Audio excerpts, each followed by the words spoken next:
किस राज्य ने दिए 40,000 रुपये एक गाय मरने पर लंपी रोग में? हमने दिए। 2 पशुओं का बीमा कर रहे हैं आगे हम लोग, गाय भैंस का।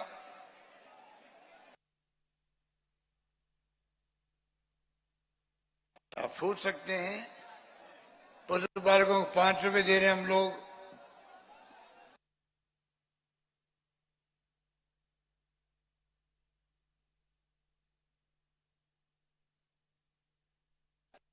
प्रति लीटर दूध का बोनस पिछली गवर्नमेंट बंद कर दिया था, हमने वापस शुरू किया। आज उसके कारण देश में दूध उत्पादन में पहले यूपी नंबर 1 था, अब राजस्थान नंबर 1 हो गया है दूध उत्पादन के अंदर। ऐसे ऐसे काम हम लोगों ने किए। तो मैं कहना चाहूंगा आपको, कमी रखी नहीं, जो कहा वो करके दिखाया। यही खड़गे साहब राहुल गांधी जी में कहते हैं, या तो कहो मत, कहो तो फिर लागू करो। अब 7 गारंटी दी गई आपको। अब 7 गारंटी भी शानदार गारंटी है। हमारी बहनें माता बैठी हुई है, प्रति परिवार की महिला मुखिया को 10,000 रुपये मिलेंगे, प्रति वर्ष 10,000 मिलेंगे।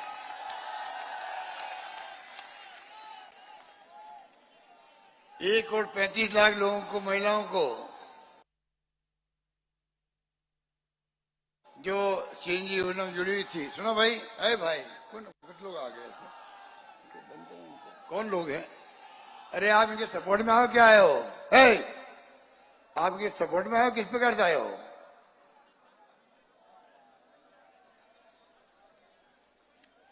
एक करोड़ 35 लाख लोगों को, जिनको सीएनजी योजना जुड़े हुए हैं, उन तमाम महिलाओं को 40 लाख मोबाइल फोन हम बांट चुके हैं। सरकार बनते ही 1 करोड़ मोबाइल फोन और बांटे जाएंगे महिलाओं को, किया हमने। 7 गारंटियों के अंदर एक मैंने बता दिया आपको 10,000 रुपये। दूसरी योजना है 500 में गैस सिलेंडर।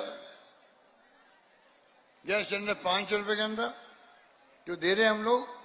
पहले उज्ज्वला योजना के लिए था, दायरा बढ़ा के जो राशन के सामान लेते हैं फूड सिक्योरिटी एक्ट के अंदर 1 करोड़ 5 लाख परिवार है वो, उनको भी आगे से जो 5,000 सिलेंडर था वो सब 400 में मिलेंगे। 400 में गैस सिलेंडर मिलेगा, सबको मिलेगा।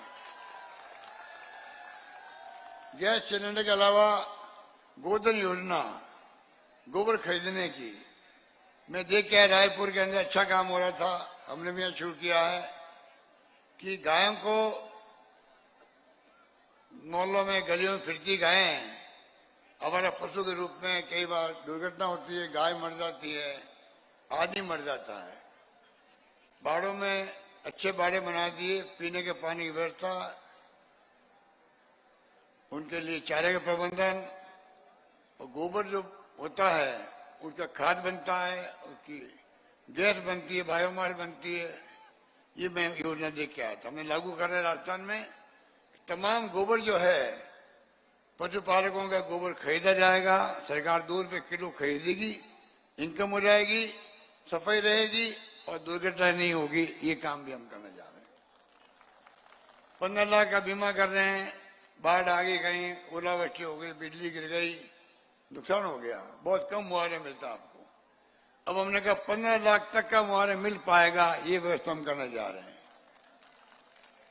2 योजना छात्रों के लिए है। इंग्लिश स्कूल खोली हमने 3,000, 6 लाख बच्चे पढ़ते हैं उसके अंदर। इंग्लिश का जमाना है, क्योंकि मैं भी जब छात्र था तो मैं इंग्लिश के खिलाफ था, क्या काम आएगी हमारे। अब आप बताइए, इंग्लिश स्कूल का अपना महत्व हो गया है, इंग्लिश अंतर्राष्ट्रीय लैंग्वेज है, मुझे खुशी है। इस बार जब मैंने स्कूल खोली, गोविंद दोतारा जी हमारे शिक्षा मंत्री थे, 6 लाख बच्चे पढ़ते हैं फ्री के अंदर। 50,000 1 लाख फीस लगती थी प्राइवेट के अंदर। इंग्लिश बच्चे इतने अच्छी बोलते हैं, छोटे बच्चे, मैं जाता हूँ गाँव में तब। तो मैं कहना चाहूंगा आपको कि इंग्लिश का महत्व हो गया, अंतर्राष्ट्रीय लैंग्वेज हो गई, हमारे बच्चे आगे बढ़ने चाहिए। वो भी दिल्ली, बम्बई, लंदन, अमेरिका जाए पढ़ने के लिए। 500 बच्चों को भेजते हैं दुनिया के मुल्कों में, फ्री पढ़ाई, आने वाला खर्चा, रहने का खर्चा, फीस हम देते हैं। सरकार क्यों देते हैं? डॉक्टर अंबेडकर गए थे पढ़ने के लिए, जब छात्र थे वो, बड़ौदा के महाराजा ने भेजा था उनको। आज वो संविधान निर्माता बन गए, बताइए आप, विशेषज्ञ बन गए कॉन्स्टिट्यूशन के। बाहर बच्चे आएंगे, कोई साइंटिस्ट बनेगा, कोई टेक्नोक्रेट बनेगा, कोई आईटी एक्सपर्ट बनेगा। तो ये एक गारंटी और दे रहे हैं, इंग्लिश की स्कूल जहां मांगोगे हिंदी के साथ साथ इंग्लिश भी पढ़ाएंगे। और नंबर 1 गारंटी है लैपटॉप की, टैबलेट की। बच्चा बाहर ही पढ़ता, जो अभी यहाँ भी कई बच्चे बैठे होंगे, बाहर ही बच्चे जाएंगे फर्स्ट ईयर के अंदर अगले साल, मई जून जुलाई में। उन बच्चों में जो सरकारी कॉलेज में जाएंगे, लाखों बच्चे होंगे। उन तमाम लोगों को, तमाम बच्चों को, क्योंकि जो पैसे वाले होंगे वो तो अपने बच्चों को लैपटॉप दिला देंगे, टैबलेट दिला देंगे, करीब 20,000 का होता वो लैपटॉप से पढ़ाई करने लग जाएगा। दुरुस्त पढ़ाई भी होती है लैपटॉप से, जैसे मोबाइल फोन होता है वैसे होती है। इस प्रकार वो कर सकता है। गरीब का बच्चा क्या करेगा? गरीब के पास पैसा है नहीं, माँ बाप कहेंगे मेरे पास तो पैसा नहीं, 20,000 रुपए। तो सरकार ने गारंटी दी आपको, लाखों बच्चों को सरकार उनको टैबलेट, लैपटॉप दिलाएगी, ये हमने वादा किया है। इस प्रकार से हमने, और लास्ट गारंटी है ओपीएस की। ओपीएस जो है लागू कर दिया हमने, पूरे देश में चर्चा चल रही है। आज हमारी स्कीमों की चर्चा पूरे मुल्क में है। आज राजस्थान पूरे देश के अंदर चर्चा में आ गया, हमारी स्कीमों से आ गया, हमारे फैसलों से आ गया, हमारे कानून पास करने से आ गया। ये स्थिति बन गई है, हमें गर्व होना चाहिए।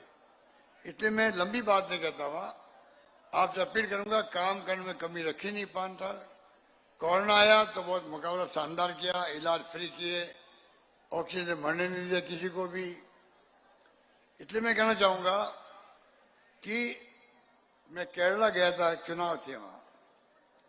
हमारे 30 साल में एक बार कांग्रेस, एक बार बीजेपी जीतती है। केरला में 70 साल से एक बार कांग्रेस गठबंधन, एक बार कम्युनिस्ट पार्टी जीती थी वहां। इस बार सरकार कम्युनिस्ट पार्टी की थी। जब मैं गया, मुझे कहा था इस बार तो वापस रिपीट होगी कम्युनिस्ट पार्टी। मैं वो क्यों भाई? कह रहा इसलिए कोरोना में अच्छा काम किया और बाद में रिपीट हो गई। तो मैं कहना चाहूंगा, आपको पूछना चाहूंगा, केरला से हमारे यहाँ भी समझदार लोग हैं, समझते हैं, सब गुणा भाग करते हैं, लेखा जोखा करते हैं सरकारों का। हमारे यहाँ पढ़े लिखे कम हो सकते हैं हिंदुस्तान में, पर अक्ल होशियारी में दुनिया के मुल्कों से कम नहीं हमारे लोग, ऐसे लोग हैं। तो मैं कहना चाहूंगा आपको कि हमने क्या किया। अगर केरला में सरकार रिपीट हो सकती है तो हमारे यहाँ क्यों नहीं हो सकती? हमारे यहाँ भी हो सकती है। आपका आशीर्वाद चाहिए। और रिपीट तब होगी तब आप घासीलाल चौधरी को जीतोगे तो रिपीट होगी, ये मैं कहना चाहता हूं। इसलिए मैं कहना चाहूंगा, घासीलाल चौधरी जीते चुनाव, क्योंकि नंबर गेम होता है लोकतंत्र में। 101 जीतेंगे हम तो सरकार बनेगी हमारी। 101 जीतेंगे तो। पिछली बार हम जीते थे 156, 98 के अंदर। जब मैं पहली बार मुख्यमंत्री बना, 156 का आंकड़ा दिया आपने। मैं चाहूंगा, मैंने कहा 156 मिशन बना के चल रहे हम लोग, आगे बढ़ते जा रहे, पता नहीं कहां तक पहुंचेंगे हम लोग। आप सबका आशीर्वाद होगा तो हम कामयाब होंगे। आज जो हमारे बाहर के लोग आ रहे हैं, बड़े बड़े नेता आ रहे हैं, केंद्रीय मंत्रियों की भीड़ लग गई है, 5 मुख्यमंत्री आ गए हैं, सबने हमला बोल रखा मेरे पर, मेरे परिवार पर, कांग्रेस पर, सरकार पर। क्या भाषा काम लेते प्रधानमंत्री जी भी, अमित शाह जी। मुझे बहुत दुख भी होता है कि उनकी पद की गरिमा के खिलाफ है वो, पर है जो हालात है देश में वो आपके सामने है। तो मैं कहना चाहूंगा आपको, उनके पास बहस करने का कोई वो चाहते ही नहीं बहस करना, दम नहीं है उनके अंदर, दम नहीं है। मैं बार बार चैलेंज कर रहा हूं उनको, हमारे कामों पे बहस करो, हमारे कानून पे बहस करो, हमारी गारंटी पे बहस करो, बताओ क्या कमी है, क्या खामियां है और क्या सुधार करने चाहिए था, या क्या हमने घोषणा कर दी लागू नहीं कर पाए। ये मेरा चैलेंज है उनको। वो नहीं करेंगे, इधर उधर की बातें करेंगे, भड़काने वाली बातें करेंगे। ये अच्छी बात है क्या? चुनाव विधानसभा का हो रहा है और दिल्ली वाले कह रहे हैं हमारे तो कमल का निशान जो वो है, सब कुछ है। चुनाव कोई दिल्ली का नहीं है अभी, ये चुनाव विधानसभा का है। हिम्मत है तो बहस हमसे करो, हमने काम किया है नहीं किया। जनता फैसला करेगी उसके बाद में कि हमें वोट किसको देना है, कांग्रेस को देना है, बीजेपी को देना। वो नहीं करेंगे। इसलिए मैं कहना चाहूंगा, आपके यहाँ तो एक बाकी रह गई थी, मुझसे गलती हो गई थी, मालपुरा का मैंने जिला नहीं बना हुआ पहले।